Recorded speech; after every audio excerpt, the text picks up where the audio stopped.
안녕하세요. 딸에게 들려주는 인문학 이야기입니다. 오늘은 대제국 로마를 건국한 로물루스의 이야기를 살펴보려 합니다. 로물루스의 이야기는 먼 옛날 트로이 전쟁으로부터 시작된다. 10년이나 계속된 전쟁은 오디세우스의 트로이의 목마 작전으로 인하여 향방이 바뀌게 된다. 불시에 기습을 당한 트로이인들은 무수히 쓰러지게 된다. 트로이의 함락 이후에 그리스인들은 아이네아스와 안테르노를 제외한 모든 트로이인들에 대하여 계속적인 적개심을 가지고 있었다고 널리 믿어진다. 이 두 남자는 트로이의 평화와 헬레네의 반환을 위하여 지속적으로 노력해왔기 때문에 그리스와 오랜 인간적 관계를 유지할 수 있었다고 전해진다. 그 덕분에 그들은 괴롭힘을 받지 않고 트로이를 떠나는 것이 허락되었다. 트로이를 떠난 두 남자는 각자 다양한 모험을 겪게 된다. 안테노르는 파플라고니아에서 쫓겨난 에네티족과 힘을 합쳤다. 이 부족은 트로이에서 그들의 왕 필라이메네스를 잃었으므로 그들을 통솔하여 어디론가 데려가서 정착시켜줄 지도자가 필요했다.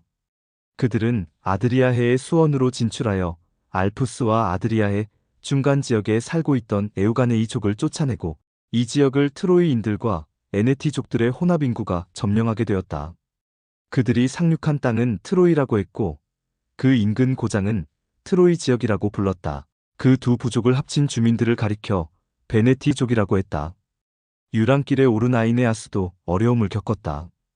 그는 아테네 여신의 아들로 미래의 강대한 제국을 이룰 운명을 타고났다. 그는 먼저 마케도니아로 갔고 이어서 새로운 정착지를 찾기 위해 시칠리아로 갔으며 시칠리아에서 라우렌툼 지역으로 건너갔다. 이탈리아의 이 지역은 안테노르가 상륙한 지역과 마찬가지로 트로이로 알려졌다. 끝없이 이어지던 방랑길에서 아이네아스와 그 부하들은 배와 칼을 제외하고는 모든 소유물을 잃게 된다. 그들은 일단 해변에 상륙하여 주변에 무엇이 있는지 정찰을 시작했다. 정찰 중에 무장한 원주민들이 그들의 왕 라티누스의 통솔 아래 그들을 공격해왔다. 그 군대는 침략자들로부터 자신을 보호하기 위해 도시와 인근 산간지방에서 급히 동원한 병력이었다. 결국 전쟁이 벌어지게 되는데 그 이야기는 두 가지로 전해진다. 그중 하나는 즉각 전투가 벌어져 라티누스는 패배한다. 이에 아이네아스와 타협을 하고 현지의 왕은 아이네아스에게 그의 딸을 주어 동맹을 강화했다. 또 다른 이야기로는 트럼펫 소리가 돌격 신호를 보내면서 막 전투가 시작되려는 찰나 라티누스가 장군들과 함께 해외에서 온 이방인들의 지도자와 협상을 벌이게 된다. 라티누스는 아이네아스에게 어디에서 왔으며 라우렌툼 지역에 상륙한 목적 등을 묻는다.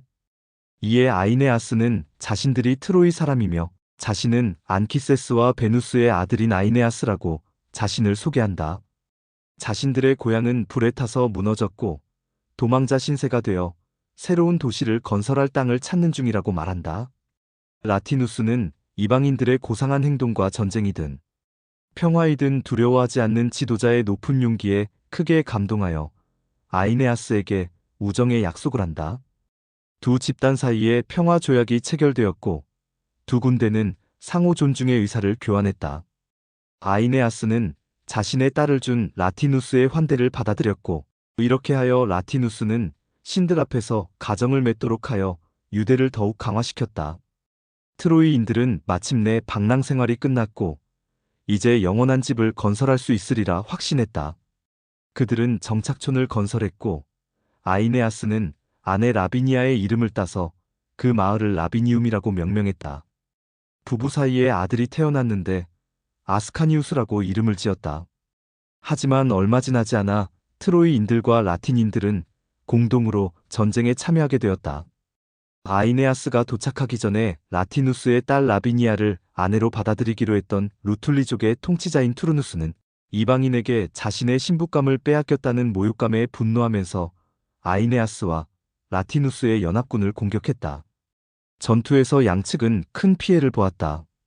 루툴리족은 격퇴되었지만 연합군은 라티누스를 잃었다. 패배한 투르누스와 그 부하들은 미래가 걱정되어 메젠티우스의 도움을 요청하려 했다. 메젠티우스는 부유하고 강성한 에트루리아족의 왕이었는데 수도는 그 당시 부유한 도읍인 카이레에 있었다. 메젠티우스는 원래부터 새로운 정착촌의 건설을 불쾌하게 여겼고 트로이인들의 힘이 급속하게 강해져서 자신들의 안전을 위협한다고 느꼈다. 이런 위험한 상황에서 아이네아스는 휘하의 트로이인들에게 그 지방 원주민의 이름인 라틴인 이름을 부여했다. 공통의 부족명을 사용하면 두 부족 간의 유대가 더욱 강화될 것이라 생각했다. 이러한 조치로 원주민인 라틴인들도 트로이인들 못지않게 아이네아스에게 충성을 바치게 되었다. 트로이인과 라틴인들은 급속하게 하나의 부족이 되어갔고 자신감을 얻은 아이네아스는 강대한적인 에트루리아를 상대로 공략에 나서게 되었다. 이 무렵 에트루리아는 알프스 산과 시칠리아, 해협에 이르는 이탈리아 전역의 육상과 해상에서 큰 명성을 떨치고 있었다. 하지만 아이네아스는 수세를 취하기를 거부하고 적과 맞상대하기 위해 행군에 나섰다. 라틴인들은 승리를 거두었지만 아이네아스는 그 전투가 이승에서의 마지막 전투가 되었다. 그는 누니쿠스 강의 강둑에 매장되었다. 후일 사람들은 그를 그 고장의 유피테르라고 불렀다. 아이네아스의 아들 아스카니우스는 너무 어려서 바로 왕이 되지 못했다. 하지만 라비니아는 강인한 성품의 여인이었고 아스카니우스가 성년이 되어 아버지의 후계자로서 왕이 될 수 있을 때까지 섭정을 했다. 당시의 라비니움은 인구가 많았고 부유하고 번성하는 도시였다.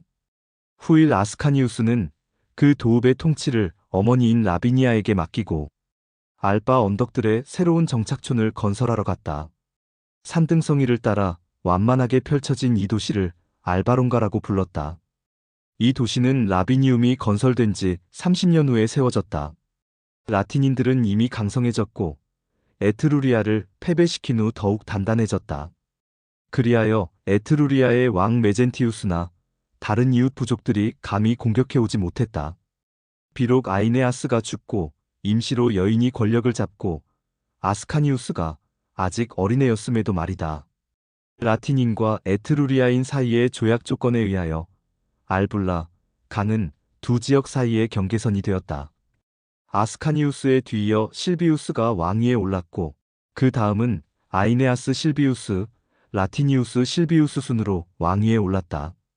라티니우스 실비우스는 새로운 정착촌을 여러 개 건설했고 올드 라틴스라는 이름을 부여했다.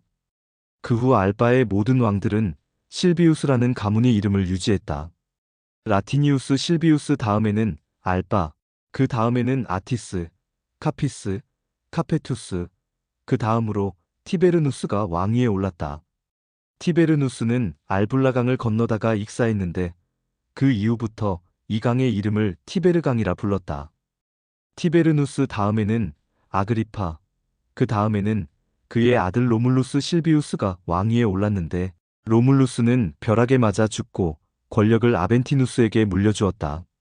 아벤티누스는 로마시의 일부인 언덕에 매장되었는데 그 언덕을 아벤티누스 언덕이라 불렀다. 그 다음 왕인 프로카는 누미토르와 아물리우스라는 두 아들을 두었는데 큰아들 누미토르에게 실비우스 왕가의 세습병지를 남겨주었다.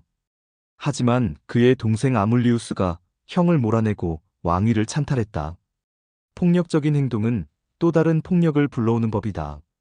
아물리우스는 형의 두 아들을 죽여버렸고 조카딸 레아 실비아는 명예를 높여준다는 허울 좋은 구실을 붙여서 베스타 신전의 여제관으로 만들었다. 그의 속셈은 그녀를 영원히 처녀로 남겨서 후사를 없게 하려는 것이었다. 이것으로 세상에서 가장 위대하고 강성한 제국이 세워지게 되는 첫 번째 조치가 운명적으로 완성되게 된 것이다. 베스타 신전의 여제관은 강간을 당해서 쌍둥이인 두 아들을 낳게 된다.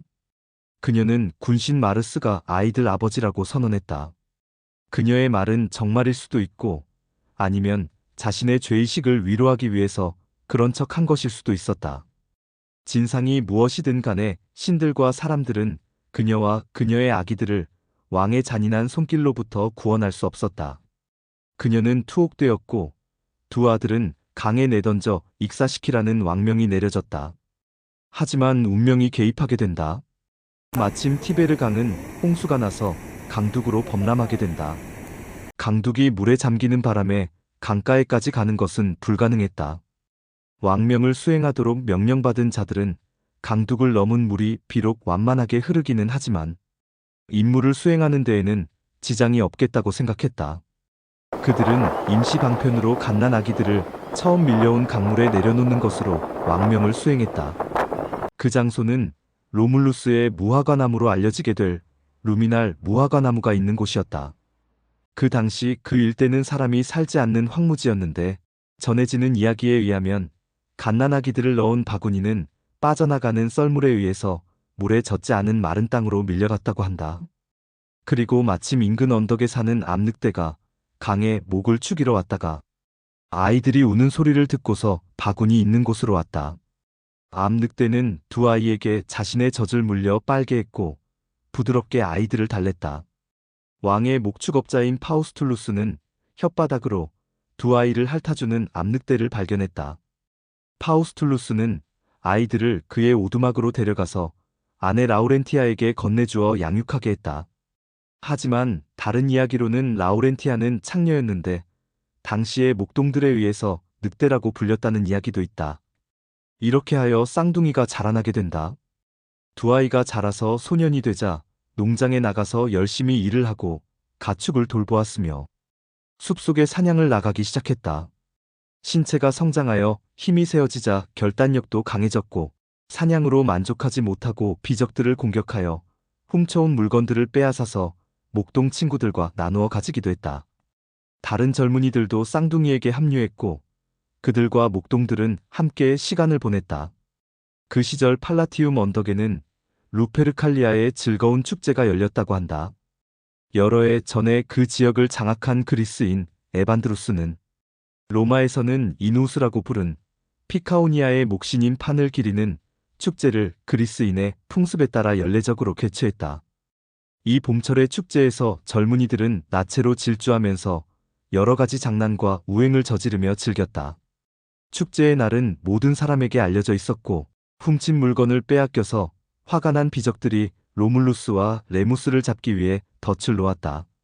로물루스는 그 덫을 잘 피했으나 레무스는 잡혀서 아물리우스 왕에게 건네지게 된다.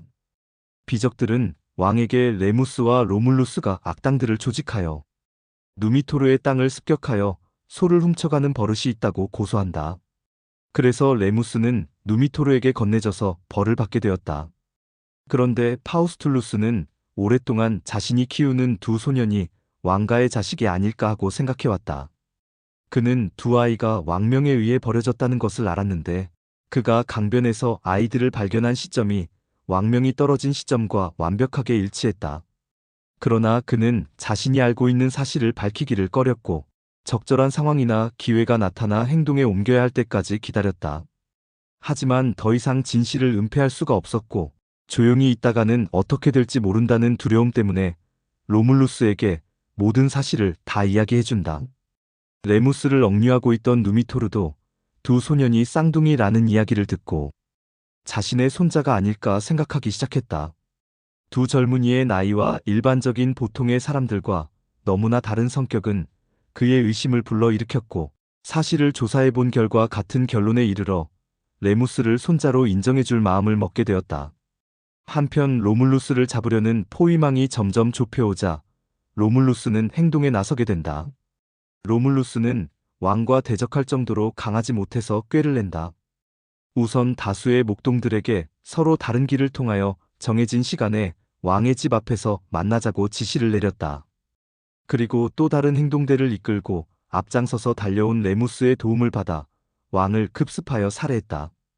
첫 번째 공격이 행해지기 전에 누미토르는 적이 도읍을 쳐들어와 왕궁을 공격했다고 알렸다.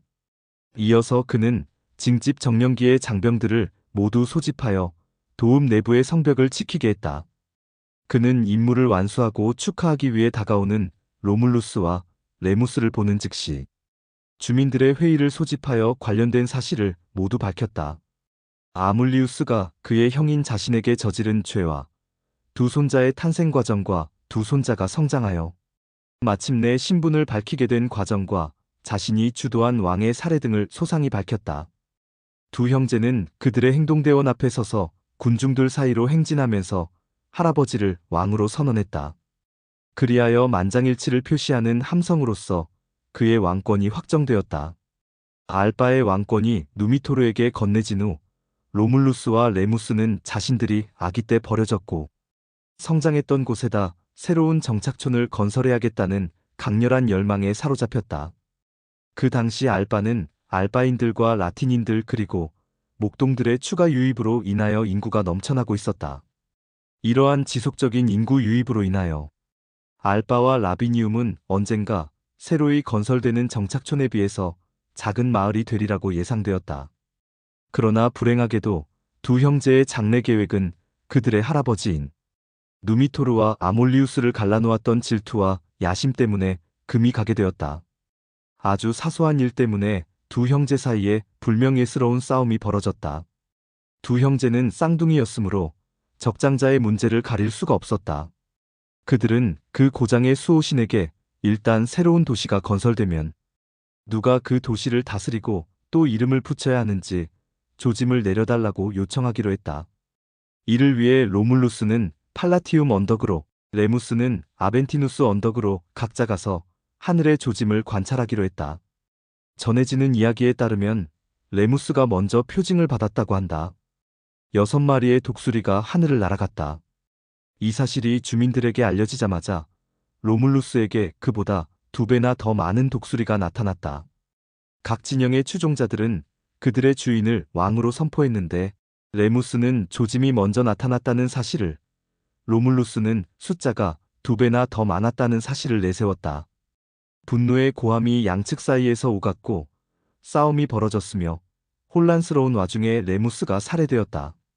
또 다른 오래된 이야기에 따르면 레무스는 로물루스를 비웃으면서 새로운 정착촌의 절반쯤 지어진 성벽을 뛰어넘어왔고 그러자 로물루스가 격분하여 그를 죽이고서 감히 나의 성벽을 뛰어넘으려 하는 자는 그 누구든 이렇게 될 것이다 라고 말했단다.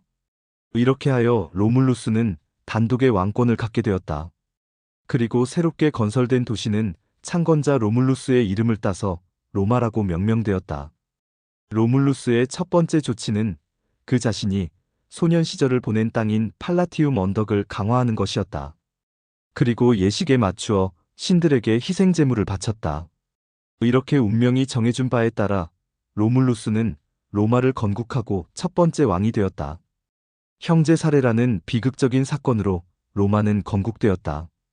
오늘은 여기까지 살펴보고 다음에는 로물루스가 왕으로서 어떻게 로마를 통치하였는지를 살펴보도록 하자.